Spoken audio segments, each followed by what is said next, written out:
이와 같이 성령도 우리의 연약함을 도우시나니 우리는 마땅히 기도할 바를 알지 못하나 오직 성령이 말할 수 없는 탄식으로 우리를 위하여 친히 간구하시느니라. 마음을 살피시는 이가 성령의 생각을 아시나니 이는 성령이 하나님의 뜻대로 성도를 위하여 간구하심이니라. 우리가 알거니와 하나님을 사랑하는 자 곧 그의 뜻대로 부르심을 입은 자들에게는 모든 것이 합력하여 선을 이루느니라.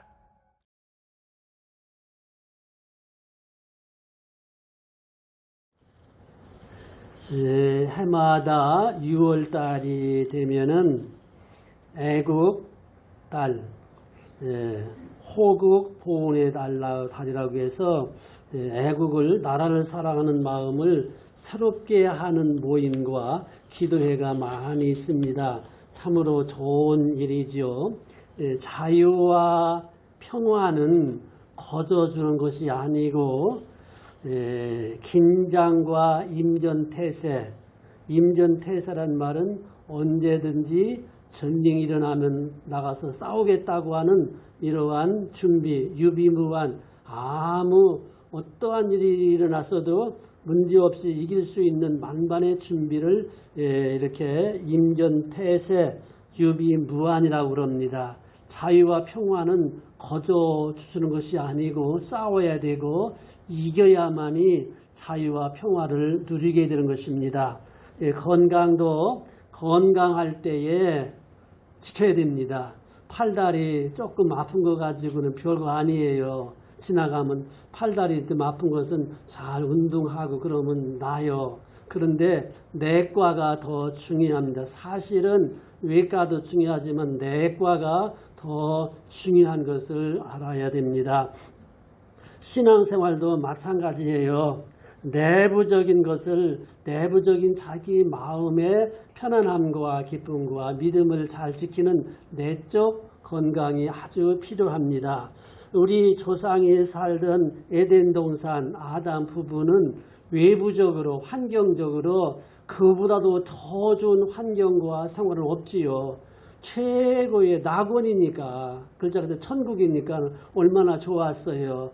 그런데도 불구하고 외부는 벌써 내부를, 자기들의 마음 내부를 지키지 못한 걸로 인하여서 에덴 동산에서 추방을 당하고 우리가 지금도 그 고생을 하고 있는 것입니다. 내부를 지키는 것이 아주 중요해요. 오늘 설교 제목이 뭡니까? 성령의 내재. 내재란 말은 성령님이 우리 마음에 들어와 계신다. 내 주란 말도 마찬가지예요. 성령님이 내 안에 들어와 계신다. 그 뜻이에요. 한번 이렇게 해보세요. 성령님이 내 안에 계신가? 어디 계신가? 어디 계신가? 한번 쳐보세요. 성령님 어디 계세요? 지갑 속에 아무것도 없었네요. 설교 시간은 다 내놓고 합니다. 아무것도 없어요.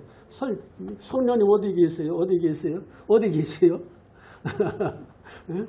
뭐 하얀 티켓도 없고 아무것도 없어요. 성령님은 우리 영혼 속에 계십니다. 우리 마음에 계신다. 양심 속에 계신다.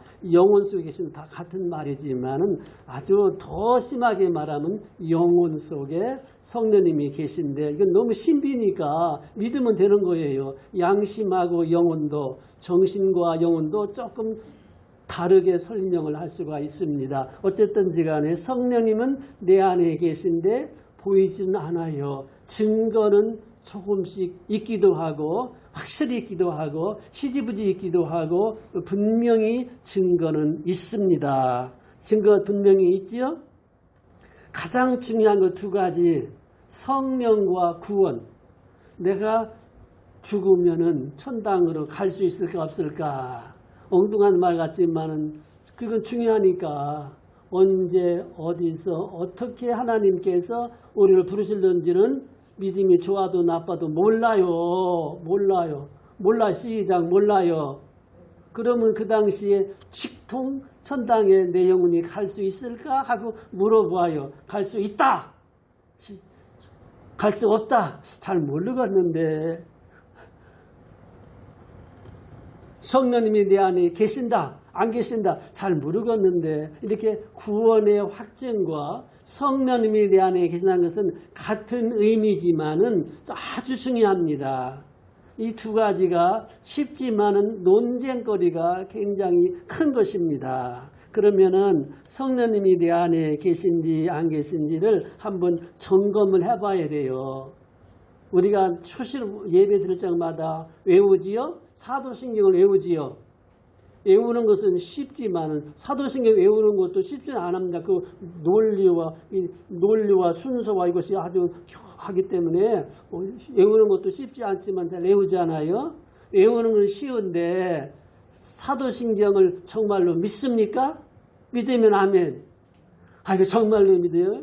쉬워요? 어려워요? 사도신경이. 쉽자면 아주 쉬운데 어렵자면은 세상에 사도신경처럼 거짓말이 어디 있느냐고 믿을 수가 없는 거예요. 어떻게 하나님이 내 아버지냐고, 어떻게 동정녀가 아기를 낳냐고, 어떻게 죽은 사람이 살아나느냐고, 무슨 놈의 심판이 있느냐고, 연옥이 있다 이라고, 천당이 어디 있느냐, 영원히 살기는 의신이 부활하기는, 이것을 이렇게 여러 가지로 논쟁을 갖다 붙이면은 끝이 없습니다. 그런데 우리들은 어떻게 해요? 너무나도 쉽게 믿어요, 안 믿어요? 믿기는 뭘 믿어 하고서 자꾸 따지고 달려 들어가면 정말 그런가? 연옥이 있겠지. 육신이 어떻게 부활해? 하고서 의심을 자꾸 심으면은 글쎄 할 수 있는 염려도 없지 않아 있을 수 있습니다. 우리는 믿습니다. 믿기 위한 의심을 하면서 배웁니다. 그래 조금 의심스러워. 그러나 나는 믿는다. 이것은 성령 받은 절대적인 증거가 되는 것입니다. 우리 휴등 속에 뭐 없어도 이것을 믿으면 절대적인 증거가 되는 거예요. 내 양심보다도 내 이성보다도 내 경험보다도 내 모든 지정이보다도 그것은 다 내려놓고 하나님의 말씀이니까 믿는다. 아멘. 그 성령 받은 거예요. 하나님의 말씀은 둘째야. 내 양심이 첫째지. 그것은 약한 믿음입니다. 아직 몰라서 그래요. 믿음이라는 것은 다른 건 다 둘째요. 하나님의 말씀이 첫째요. 이것이 우리들의 믿음 생활입니다. 그러면 이제 성령 받은 증거를 다 여러분들 가지고 있어요. 다 가지고 있습니다. 그런데 몇 가지를 좀 살펴보면서 점검을 하는 것이죠.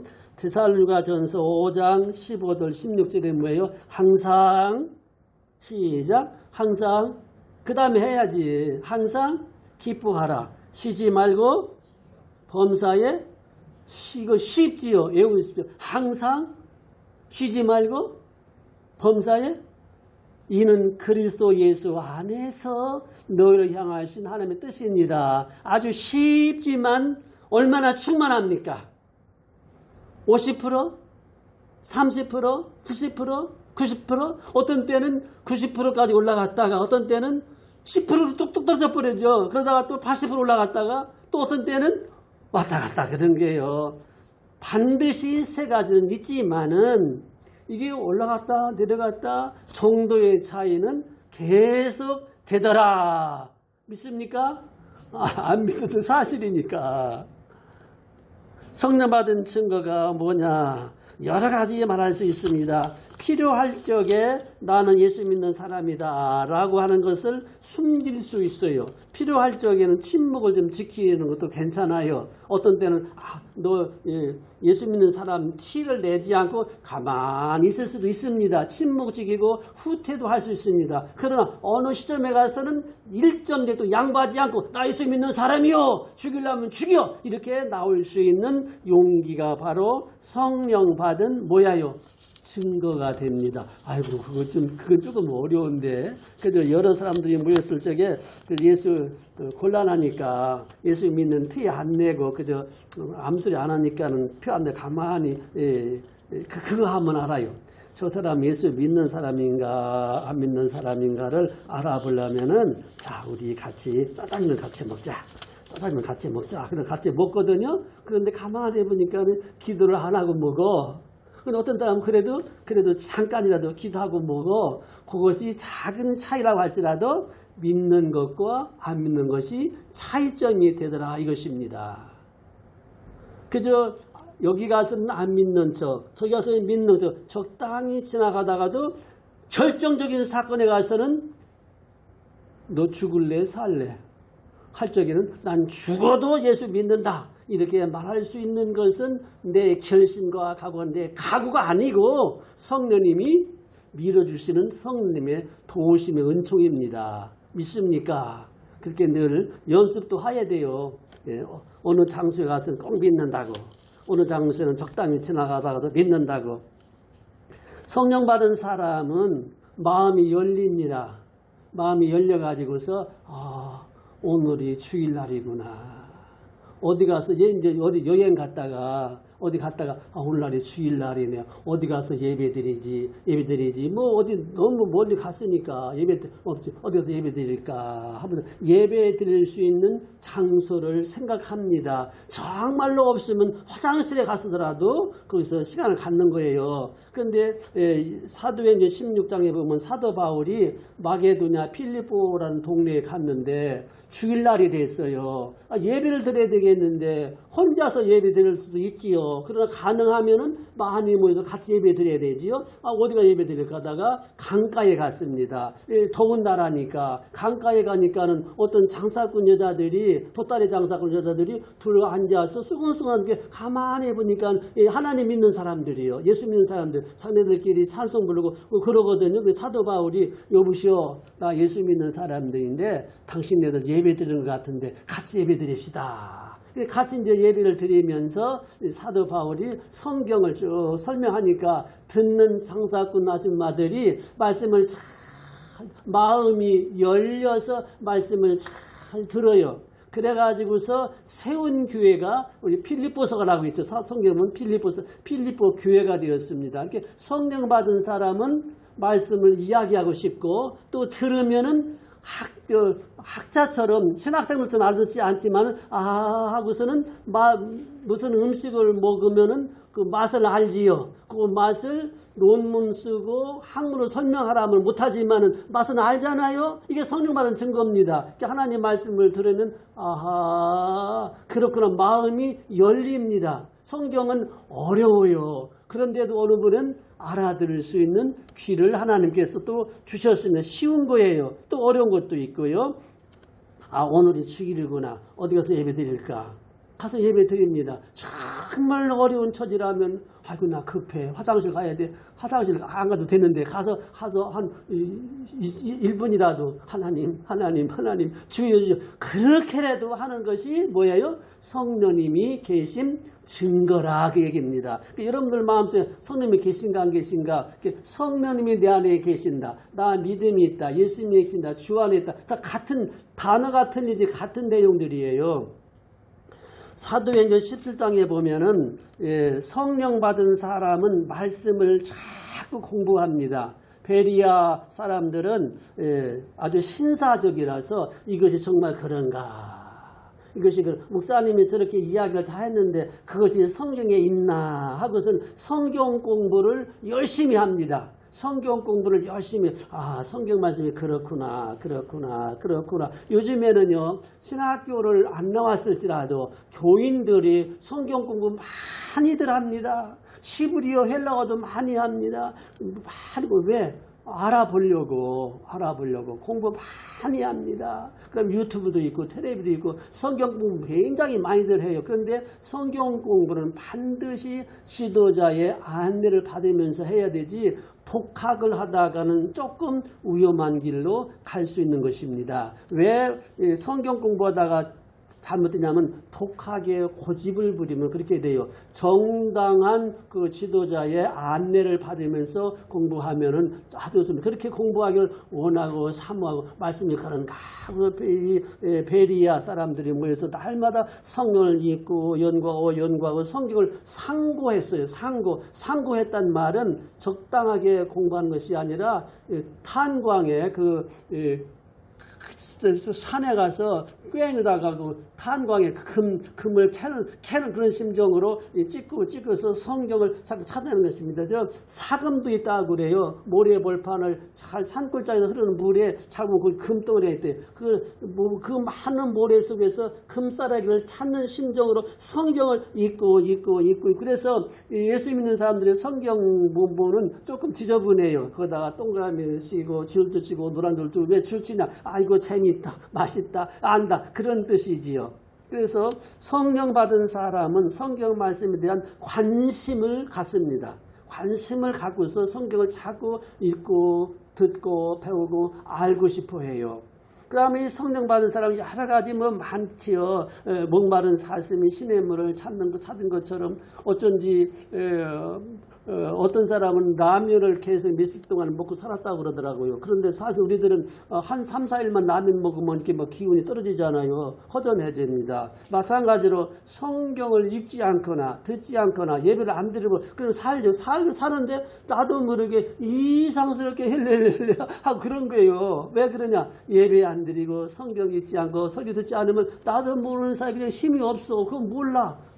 그러다가 아하 하고 자꾸 예배 드리고 기도하고 설교 듣고 말씀 듣고 모이고 그럼 나도 모르는 사이에 힘이 생기는 것을 우리들이 다 자세히 살펴보면 경험할 수 있습니다. 아니 또 경험을 했어요. 이 사도 바울 있잖아요. 사도 바울은 참 사도 바울을 어떻게 한마디로 요약할 수 있을까? 이 사람은 구약의 그 학자입니다. 모세, 오경, 창술례, 민신명기 이렇게 율법의 대학자예요. 그렇게 하나님을 잘 믿었지요. 율법을 공부했지요. 얼마나 훌륭한 사람이에요. 그래서 예수님을 막 핍박했으면 율법을 지켜야 구원받지 어떻게 예수 믿으면 구원받느냐. 이거 예수 이단 아니냐. 그래서 율법을 지키고 하나님을 사랑하는 마음으로서 예수님을 핍박했습니다. 참 이상하지요. 왜? 율법을 지켜야지 어떻게 믿음으로 구원받느냐. 이것을 사도 바울이 예수 만나기 전에 몰랐어요. 그걸 오해를 했단 말입니다. 예수님을 만났습니다. 예수님을 심히 핍박한 것은 율법과 하나님을 심히 사랑하는 마음을 그렇게 한 거예요. 참 이상하지요? 성령 받기 전에는 이상한 거예요. 성령 받은 후에도 이상하고요. 어떤 방향으로 이상하냐가 그게 문제죠. 세상 사람은 다 미쳤어. 뭐에 미쳤어요? 유튜브에 미치고, 여행에 미치고, 돈에 미치고, 놀러다니에 미치고, 다 미쳤어. 가까이 갔다. 우리들은 뭐에 미쳤어요? 성경 공부에 미치고, 기도에 미치고, 예배에 미치고, 전도에 미치고, 미쳤다는 말은 정신이 헷가닥했다는 말이 아니라 더 가까이, 더 사랑하고 더 가까이 이런 의미로서의 미쳤다. 그렇게 의미를 할 수가 있죠. 이 사도 바울이 예수님을 심히 핍박하다가 이 고민이 생겼습니다. 아니 내가 그동안에 공부를 그렇게 해서 율법을 지켜야만이 천당 가는 줄로 그렇게 알았고 율법을 지키고 흠이 없어야 난 구원받는 그렇게 알았는데 이제 예수님을 만나고 보니까 예수님 믿어야 구원받는다? 그럼 믿음 구원받기 위해서는 율법이냐 믿음이냐 이 마음이 헷갈리는 거예요. 그동안에 배운 것이 다 하나님의 말씀인데 이제 예수 믿어 구원받는다. 이게 마음이 막 왔다 갔다 고민 갈등하는 거예요. 이 마음의 고민을 해결하기 위해서 예수 만난 후에 아라비아 광야에서 3년 동안이나 이거 막 고민하는 거 영적인 고민. 율법이냐 복음이냐 모세냐 예수냐 이거 고민하는 거예요. 이것을 확증하기까지에는 3년 걸렸습니다. 그리고 모세가 기록한 것을 해석은 사도 바울이 했습니다. 그러니 얼마나 힘들었겠습니까? 율법이나 복음이나 이 양심도 그래요. 착한 양심도 있고 또 악한 양심도 있고 또 희한한 양심도 있고 천사 같은 양심도 있고 아주 공주님 같은 양심도 있고 도둑놈 같은 양심도 있지요. 있어요 없어요? 예수 믿어도 다 있어요. 조금씩은. 다 그 양심이 그런 찌꺼기가 남아있어요. 아주 완전히 없어진 게 아니에요. 천사가 아니에요. 그 마음속에서 서로 투쟁한다는 말입니다. 선한 양심, 나쁜 양심, 육체의 소욕과 성령의 소욕. 이것이 막 둘이 왔다리 가는 거예요. 그러니까 아주 괴로워 죽겠는 거예요. 이거 천당 갈상도 시키기도 하고 목갈상 시키기도 하고 예수 만난 후에도 그런 고민을 하는 거예요. 그래서 여기 로마서 7장을 찾으세요. 7장 그 위에 있으니까 7장 24절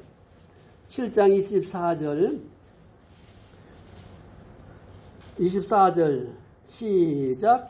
오후라 나는 권고한 사람이로다. 이 사망의 몸에서 누가 나를 건져내랴. 여러분이 성경을 읽을 적에 그냥 쉽게도 읽지만은 오후라 이건 내가 천당 갈까 뭘까 할까. 율법이나 믿음 복음이나 양심이 약하기도 하고 선하기도 하고 양심이 왔다 갔다 이렇게 고민이 생기는 거예요. 오후라 이거 근심이 오후라 나는 뭐한 사람 권고한 사람이라 괴로워 죽은 거예요. 마음이 막 괴로워 권고한 겁니다. 권고한 사람이다. 이 사망의 몸에서 천당 갈지 지옥 갈지 구원받지 못지 모르고 허덕인 걸 아주 그 고민하면 이 사망의 몸에서 누가 나를 건져내겠느냐.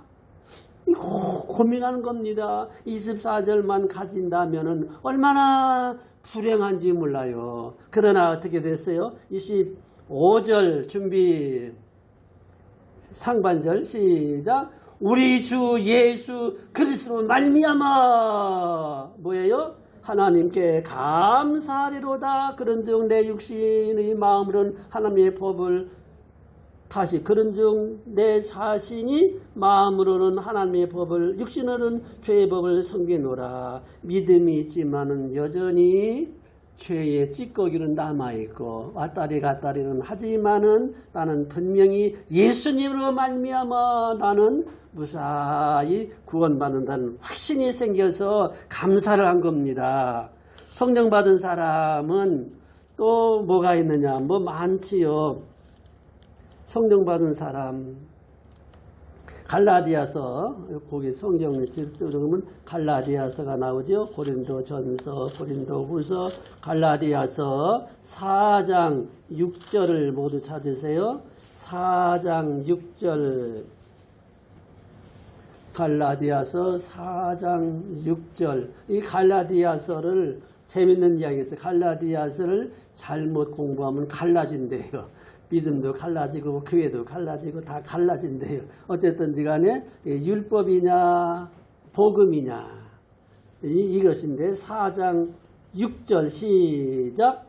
너희가 아들임으로 하나님이 그 아들의 영을 우리 마음 가운데 보내사 아빠 아버지라 부르게 하셨느니라. 성령님이 내 안에 계시다면은 뭐래요? 너희가 아들임으로 하나님이 그 아들의 영이 뭐냐? 성령님이에요. 성령이 우리 마음 가운데 보내사 성령님이 하나님이 보내주셔서 성령님이 내 안에 들어와 계세요. 그럼 우리 마음에서 뭐가 나오느냐? 아빠, 아버지라고 뭐라고 했어요? 점잖하게 시아버님 그런 식이 아니에요. 친정어머니 아니야, 친정엄마가 아니라 시어머님 그런 식이 아니에요. 예? 시아버지 그런 식이 아니에요. 아빠요, 아빠. 아빠요, 아빠. 예? 다 같이 시작. 아빠. 아빠 소리 잘 안 나와요? 아빠 소리 잘 안 나오면 성령님이 주무시고 계신다고. 예? 아빠 소리 기도할 적에도 하나님 아버지 소리 안 나오면은 안 돼요. 주기도문도 뭐예요? 사도신경도 뭐예요? 아버지가 나오냐? 아버지 소리가 안 나오면 뭐 아저씨인가? 여러분 그걸 한경진 목사님이 말년에 좀 이렇게 돌아가셨잖아요. 그걸 성령 받고 믿음 있는 사람들도 육체의 한계가 있기 때문에 그럴 수도 있어요. 그렇다고 해서 선당 못 가는 거 아니에요. 무슨 말씀하게 되었어요? 예수 믿는 사람이 치매 걸렸을지라도 혹시라도 이제 자기 부인 보고 이 아줌마라고 할지라도 그것은 건강의 문제지 영적 구원 관계는 없이 그 사람 구원 받아요. 그런데 우리 평상시에도 난 죽어도 하나님 보고 아빠라고 못해. 아빠가 어떻게 우리 아빠요? 그것은 성령님이 아직 안 계시다는 증거예요. 그 다음에는 로마서 8장에 로마서 8장을 공부하려고 그래요. 로마서 8장을 공부하려면은 1년 걸려도 못다 합니다. 로마서를 가능하면 외우시면 더 좋지요. 그저 답답하고 힘들고 뭐가 안 되잖아요. 그러면 다 시편 23편도 좋은데 시편 23편은 자연의 은총인 것이고 로마서 8장은 무조건 읽으세요. 눈으로 읽고 마음으로 읽고 소리 질러서 읽으세요. 다 시원치 않으면 10번을 읽으세요. 아주 폼 딱 잡고서는 하나님의 음성을 내가 흉내내면서 로마서 8장을 막 읽으세요. 10번 읽어보세요. 뭔가가 영감이 떠오릅니다. 반드시 체험할 수 있습니다. 그 성경이 없어질지라도 로마서 8장만 있으면 된다는 거예요. 나는 딴 몰라. 로마서 8장은 내가 알아. 그럼 뭐 오죽이나 좋아서 그렇게 말했겠습니까? 로마서 8장 몇 절이에요? 로마서 8장 14절. 14절. 재밌는 이야기 해줄까요? 예. 성령 받은 사람은 예배 시간 지각에도 뛰어나온다고요. 예? 성령 받은 사람, 내가 만약 성령 계시다냐? 그러면 예배 시간 지각에도 뛰어나온다고. 걱정할 거 없어요. 로마서 8장 14절 시작. 로마서 8장 14절이 뭐라고 했어요? 시작. 하나님의 영으로 인도성을 받은 사람은 곧 하나님의 아들이라. 무릇 하나님의 영으로. 하나님의 영이 뭐예요? 성령이죠. 인도함을 받는 사람은 곧 하나님의 아들이라. 그 다음에 15절인데 너희는 다시 무서워하는 종의 영을 받지 아니하고 양자의 영을 뭐예요? 양자가 써 우리들은 하나님께로 양자의 영을 받아. 양자의 성령이에요. 받았으므로 우리가 뭐라고 해요? 아빠 아버지라 부르짖는다는 말은 점잖하게 하는 말이 아니라 아주 그냥 막 땡깡 쓰는 거예요. 땡깡 쓰고 뭐 어쩌고 저쩌고 필요 없이 막 그냥 막 안 돼. 막 땡깡 쓰는 거예요. 할아버지 시험 붙잡고 늘어지는 거예요. 그게 부르짖는 말입니다. 내놔. 맺겠잖아. 네가 언제 맺겠어? 내놔. 이게 부르짖는 겁니다. 막 땡깡 쓰는 거예요. 안 내놔? 안 줘? 그럼 나 죽을 거야. 그게 부르짖는 겁니다. 하나님 앞에 그렇게 기도할 수 있어요? 하나님 빨리 응답해 줘요. 응답 안 해주면 나 죽을 거예요. 죽으면 하나님 손이 나 손에요? 진짜로 그러면 참아라. 이게 아빠라고 부르짖는 겁니다. 기도가 안 나오면은 주여도 좋지만은 주여 하려면 3번 4번 하고 그 다음에 아버지도 몇 번 부르고 여호와 부를 때는 정신 차리고 자꾸 부르다 보면은 나도 모르는 사이에 내 영혼이 내 마음이 열려서 기도하는 것을 많이 경험을 하지 않았어요? 그 다음에 오늘 본문 말씀 자 26절 이와 같이 성령도 우리 연약함을 도우셔. 연약해요. 우리 연약합니다. 마음도 연약하고 결심도 연약하고 믿음도 연약하고 연약함을 도우신다. 보혜사 합니다. 도와주십니다. 엄마처럼 누나처럼 도우시니 우리는 마땅히 기도할 바를 알지 못하나 우리 그 기도를 해도 다 못합니다. 오직 성령이 말할 수 없는 탄식으로 우리를 위하여 간구하셔. 탄식으로 기도하신다. 여러분 하나님이 탄식하실까요? 안 할까요? 예수님이 탄식할까요? 안 할까요? 성령님이 탄식할까요? 안 할까요? 탄식하는 그런 무능한 하나님이 아니시에요. 하나님은 탄식 안 하세요. 탄식과 후회는 뭔가가 잘못됐으니까 탄식과 후회하는 것이잖아요. 그런 이런 표현 뭐냐? 하나님의 마음을 인간 입장에서 살펴볼 적에 그렇게 하는 겁니다. 예수님도 탄식하고 슬퍼하고 고민하셨어요. 우리들만 고민하고 탄식한 것이 아니라 예수님도 고민하시고 슬퍼하시고 탄식하셨으면 사실을 사실대로 인정하고 받아들이는 인간적인 표현을 탄식이라고 그럽니다. 우리들 예수 믿느라고 가끔 탄식을 하지만은 그 낙심적이고 불신앙적인 그런 것이 아니라 인정을, 아픈 거지 뭐, 인정을 하면서 간구하는 것이 탄식이에요. 거기 쭉 나오죠.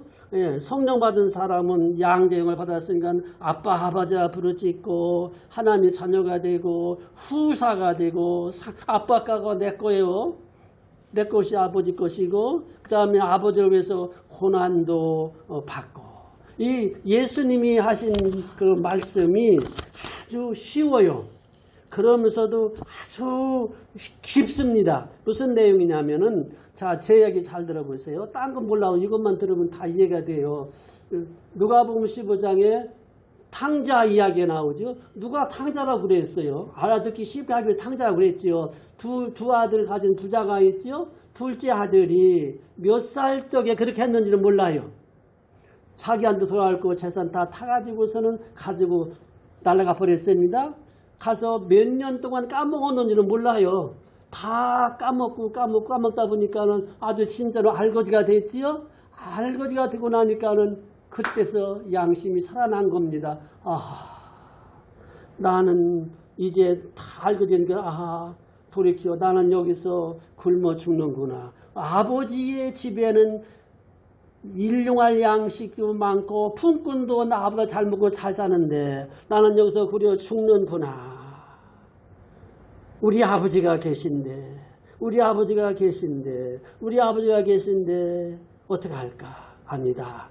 내가 아버지한테 가자. 갈 길은 딴 데는 없다. 아버지한테 가자. 아버지한테 가서 이렇게 말하자. 아버지, 하늘과 아버지께 큰 죄를 지었습니다. 그러니 이제부터 내가 아버지의 아들이라고는 내가 감당하지 못하겠습니다. 근데 다만 나를 품꾼으로만 써주세요. 그리고 좀 먹여주시고 제법만 주세요. 이렇게 아버지를 깨닫고 결심하고 일어나서 아버지 딴 데로 가지 않고 아버지께로 돌아갔습니다. 돌아가서 하는 말이 내가 하늘과 아버지께 큰 죄를 지었사오니 이제 아버지 아들이라고 감당할 수가 없습니다. 나를 채우시고 먹여 살려만 주십시오. 품꾼 이하로 나서 일하겠습니다. 그 마음이 성령님이 계신 증거라, 그 얘기입니다. 아버지의 마음을 알았어요. 돌아온 둘째 아들의 마음이 어땠습니까? 돌아온 다음에 아버지의 사랑을 받고 어떻게 했습니까? 먹고 놀고 땡깡 부리고 날마다 놀았겠습니까? 시키지 않아도 일러주지 않아도 알아서 죽도록 일을 했겠습니까? 놀고 먹고 잠만 잤겠습니까? 이것이 성령 받은 사람의 증거라, 그 얘기입니다. 바울이 많이 고민했습니다. 예수님 만나고서도 고민하는 거예요. 내가 그래도 빌립보서 3장에 보시면은 내가 율법을 지켰는데 흠이 없이 율법을 지켰다. 거짓말이에요. 율법을 흠이 없이 지킨 사람이 세상에 어디 있습니까? 근데 이 바울은 율법을 흠 없이 지켰다. 율법 흠없이 지켰다. 의인이다. 이러고 막 교만했습니다. 나 율법 다 지켰어. 양심 다 지켰어. 나 깨끗해. 딴 사람 없이 얘기하면 내가 얼등에 도토리 키대기인데 뭘.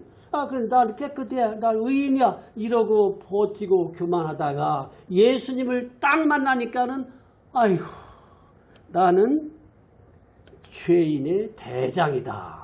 디모데전서 2장 15절에 나는 죄인 중에 대장이다. 죄인이 괴수다. 나는 죄인 중에 아주 상거지다. 아주 교만해가지고서 나는 죄인이다. 이렇게 예수님을 만나고 나니까는 나는 죄인이네. 성령님이 내 안에 오셔서 확 비춰주니까 나 죄인이네. 이걸 깨닫습니다. 그러면 성령 받은 사람은 항상 죄인이다. 맞아. 그런데 죄사함 받은 죄인입니다. 이거 잘 기억하세요. 죄사함 받은 죄인입니다. 저와 여러분들은 죄사함을 받은 죄인들이에요. 그러므로 법적으로 죄가 있습니까? 없습니까? 없어요. 의인이에요. 죄인들은 하나님 앞에 어떻게 예배드려요? 의인이에요. 하나님의 법적으로 죄사함 받은 죄인이에요.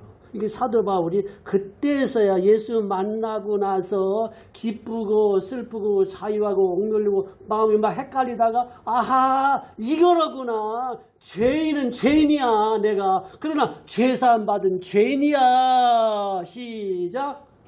뭘 할렐루야 하면 되는 것이지. 그렇지 않아요? 내가 분명히 성령 받고 예수 믿는데 죄인이란 말이야. 아이고 나 죄인이야. 죄. 하나님이 보실 적에는 죄사함 받은 죄인이야. 너는 오늘부터 죄사함 받은 죄인이야. 그러니까 우리는 뭐예요? 아멘 할렐루야. 죄인이 어떻게 천당 가요? 못 가지요. 죄사함 받은 죄인들이 천당 가는 거 아니잖아요? 얼마나 좋아요. 예수 믿는 것은 힘바람 나는 겁니다. 여러분 이게 주일 저녁마다 다윗을 공부하잖아요. 이 다윗은요 참 재밌는 사람입니다. 이 사람은 나쁜 말로 말하면 바람둥이고 좋은 말로 말하면 시인이고 음악가고 또 뭐야요. 시인이고 음악가고 싸움 잘하고 의지가 있는 사람이고 이 다윗은요 전쟁 잘하지요. 그런데 이 다윗은 큰 실수를 저질렀습니다. 성령 받은 후에 엄청난 실수를 한 번만 하는 것이 아니라 또 몇 번 하는 거예요. 그런데도 불구하고 또 일어나요. 자빠지고 일어나고 이게 다윗입니다. 하나님 보실 적에는 합당한 사람을 그랬어요. 그러면 자빠지고 어떻게 일어나는 회복을 합니다. 자꾸 회복해요. 다윗은요 눈물의 사람입니다. 막 울보예요. 울보 기도하면서 울고 또 시를 쓰면서 울고 압살롬하고 전날 싸우고 다윗은 울고 죄짓고 울고 얼마나 울었던지 내 눈물을 병에다 담으소서. 얼마나 다윗이 이 별명이 울보며 울보 다 같이 울보 사나이. 요셉도 울보 사나이요. 요셉도 얼마나 울었어요. 예수님도 울보 사나이요. 예수님이 얼마나 울었다고요. 사도 바울도 울보 사나이요. 여자들도 울보 여성들이 많아요. 왜? 성령 받은 사람은 기뻐하고 감사하면서도 어떻게 해요? 골방에 가서는 막 울어요. 울어. 예수도처럼. 성령 받은 사람은 가치관이 변화가 됩니다. 처음에는 올바르게 생각하고 올바르게 판단하고 악을 멀리하고 예배를 사모합니다. 기도를 사모합니다. 자, 로마서 8장을 그저 이해가 안 될지라도 그저 읽으세요. 모든 승리의 해답이 로마서 8장에서 반드시 나옵니다. 우리 예수님은 우리의 영적인 것도 있지만 육신에 염려하셔서 예수님도 먹어야 살잖아요. 그렇기 때문에 너희도 걱정하라. 너희를 먼저 그 나라와 그 일을 구하라. 이 모든 것을 더해 주신다. 이 사도 바울도 교인들에게 영적 믿음 강조하면서도 이 교인들이 너무 가난하니까 그걸 알고서 걱정하지 말아라. 빌립보서 4장에 너희들한테 쓸 거 읽고 다 주신다. 걱정하지 마라. 기뻐하라. 하나님께서 너희들 입을 거. 여러분 에덴 동산에 영적인 은혜가 먼저 있습니까? 육신적인 은혜가 먼저 있습니까? 육신의 은혜가 먼저 주셨어요. 예수님 믿음이 좋다고 물질을 초월할 수가 없어요. 물질은 필요한 겁니다. 그래서 사도 바울도 믿음 하면서도 교인들이 어려우니까 이렇게 하면 반드시 복을 주신다. 물질도 주신다고 막 심각하게 사도 바울도 축복 기도를 했습니다. 자, 성령 받은 사람은 울보예요. 울보. 여러분들 다 울보예요? 울어봤어요? 기도하면서 울고 찬송 부르면서 울고 감사하면서 울고 또 울고. 울어봤어요? 안 울어본 사람은 좀 잉잉하고 울어봐요. 막 억지로라도 울어요. 눈물이 안 나오면 눈물 나오는 방법이 있어요. 인내하신 구세주여 내 말 들으사 눈물 나올 때까지 웬 말인가 내 영제여 주 아님이다가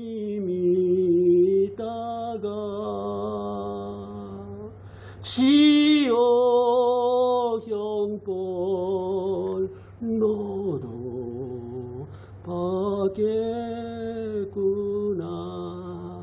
눈물은 안 나올지라도 마음의 눈물조차 없다면은 좀 생각을 해봐야 되지. 성령 받은 사람은 골방에 들어가서 통곡을 합니다. 통곡을 한다고요. 성령 받은 사람은 성령 충만할수록 기뻐하고 감사하고 날뛰지만은 골방에 들어가서는 통곡을 한다니까요. 그것이 로마서 9장입니다. 로마서 8장 28절, 이것은 운명에 맡기는 것이 아닙니다. 하나님이 이렇게 28절 다 알죠? 시작. 우리가 알거니와 하나님을 사랑하는 자 그 뜻대로 부르심을 입은 자들에게는 모든 것이 합력하여 선을 이루느니라. 운명론이 아니라 하나님이 이렇게 해주신다. 그것을 꼭 믿으셔야 되는, 운명하고 예정하고는 틀려요. 자, 이제 결론으로 6.25 사변 75주년을 지냈습니다. 우리나라는 하나님이 세우신 나라, 기도로 세운 나라입니다. 이승만 대통령을 비롯해서 기도로 세운 나라인데 6.25 사변이 터졌을 적에 그해 가을, 그해 6월 25일이니까는 장마철입니다. 남한으로 밀리면서 부산 앞바다 조금 남았습니다. 부산 초량교회에 모여서 이제 우리가 사느냐 죽느냐 마지막으로 기도회를 했습니다. 울며 불며 회개 기도를 했을 적에 장마철에 비가 너무 많이 오기 때문에 일본에 있는 미군 비행기가 올 수가 없었습니다. 이때 목사님들 중심에서 2주 동안 가자 기도했을 적에 맑은 날씨, 장마철이 싹 가시고 아주 좋은 날씨가 되어서 일본에 있던 미군 비행기가 한국에 와서 전쟁을 막아주었습니다. 기도로. 뭐 기도가 어렵다면 어렵지만 쉽다면 쉬운 거예요. 울어버려요. 그럼 그게 기도예요. 눈물 안 나면 억지라도 울으세요. 그러면 왜 우냐 그만 울어라. 근데 기도하는 사람의 마음은 기쁘다 감사에다가 손만 갖다가 슬프다 기뻐하다 얼굴에 환했다 우거지상 다 썼다 막 그러는 거예요. 기도하는 사람 얼굴을 다 사진 찍었다가 보여주면은 재밌을 거예요. 웃다가 우거지상 쓰고 인상 뜨고 확 하고 그럴 거예요. 왜? 마음의 표현이, 마음의 상태가 얼굴에 나타나거든요. 메가더 장군이 인천 상륙작전 할 때에 미국 대통령과 참모들한테 인천으로 상륙작전을 하겠습니다 할 적에 미국 대통령들이 거절했습니다. 못하게 했습니다. 5,000분의 1로 승리할 확률밖에 안 되는데 무슨 체제로 인천 상륙작전을 하려고 하느냐. 이때 메가더 장군과 그 가족, 미국에 있는 가족들이 3일간 금식 기도를 하면서 하나님이요 젊은 청년들의 피를 더 흘리지 않게 하옵소서. 3일간 메가더 장군의 부친과 가족들이 3일간 금식 기도를 했다는 거예요. 메가더 장군이 인천 앞바다를 쭉 걸어오면서 자, 모든 병사들은 지금부터 주기도문을 외우라. 주기도문을 외우라. 자신만 외운 것이 아니라 모든 병사들 주기도문을 외우라. 주기도문을 중얼중얼 하면서 인천 상륙작전에 승리한 비결이 주기도문이에요. 주기도문 우리들이 시지부지 할 게 아닙니다. 자, 로마서 8장 이제 결론 37절. 로마서 8장 37절 시작. 그러나 이 모든 일에 우리를 사랑하시는 이로 말미암아 우리가 시작 다시 한번 37절. 그러나 이 모든 일에 우리를 사랑하시는 이로 말미암아 우리가 넉넉히 이기느니라. 아멘. 기도합니다.